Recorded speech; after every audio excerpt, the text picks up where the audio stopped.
Hey! So in this video I want to make banana skin bacon. Well, I heard about it before, but I didn't think it was a thing. I think my boyfriend told me and I thought, ew. So I never thought about it. And then recently I saw a video by Tabitha Brown, so I thought I'd try it for myself to see if I like it. And you know, it's not bad. It isn't bad. So here's my recipe that I made, and I think it turned out pretty nice, to be honest with you. If you want something salty and fatty and chewy with a bit of a sweet touch, then this is my recipe. So I hope you enjoy.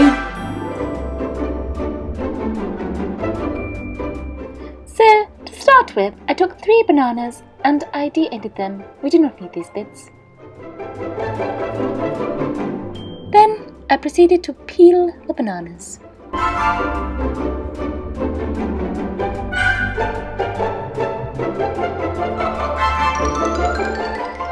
Of course, you need to make sure that your workspace is tidy, and then I began to chop the bananas into small bits, ready for freezing for later use.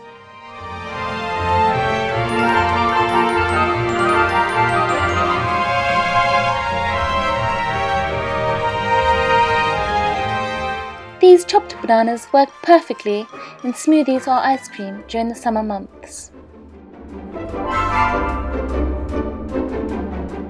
Now, you don't have to do this, but I chose to cut my bananas into rather thin pieces so that they all cooked evenly, because I noticed I had some quite small pieces to begin with.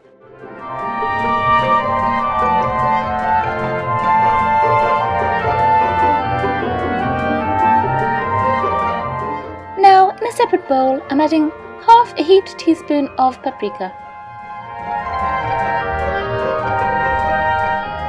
And then a regular tablespoon of sesame oil.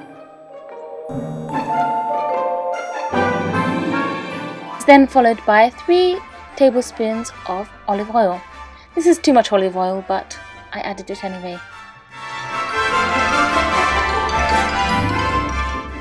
Next, you want to grab your trusty liquid smoke, followed by a teaspoon of asafoetida.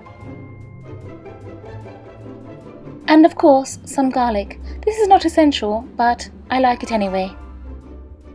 Followed by roughly half a teaspoon of pepper. And half a teaspoon of salt. Probably a little bit too much salt, but, well, it's bacon, so. And then lots of sugar. Again, probably too much sugar, but I don't care.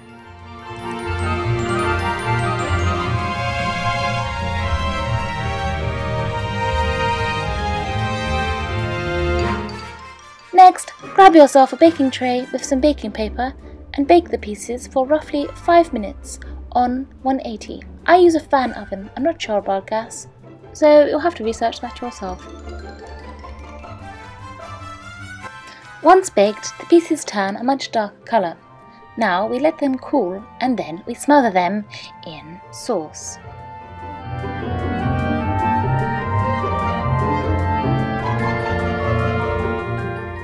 Now, when you're laying your banana pieces on the paper, try to allow space between them so that they cook evenly and are all crispy and not soft in some areas.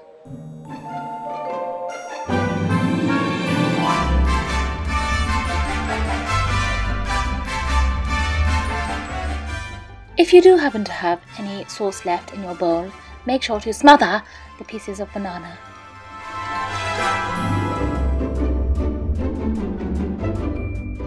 I then proceeded to cook this on 180 for another 10 minutes.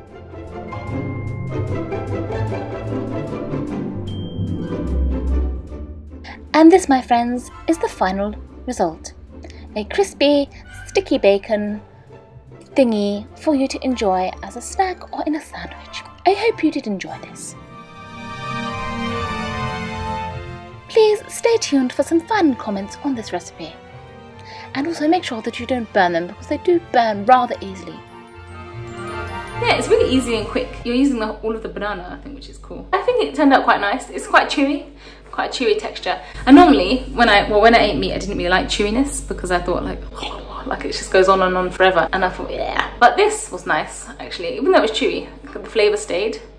and it wasn't like forever chewing, it was just like a good amount of chewy. And one thing I'd say, because I think if you can see in my video, the final result was a little bit overcooked. Anyway, I hope you enjoyed this video. I hope you try this recipe, and if you like it, let me know what you think in the comments below.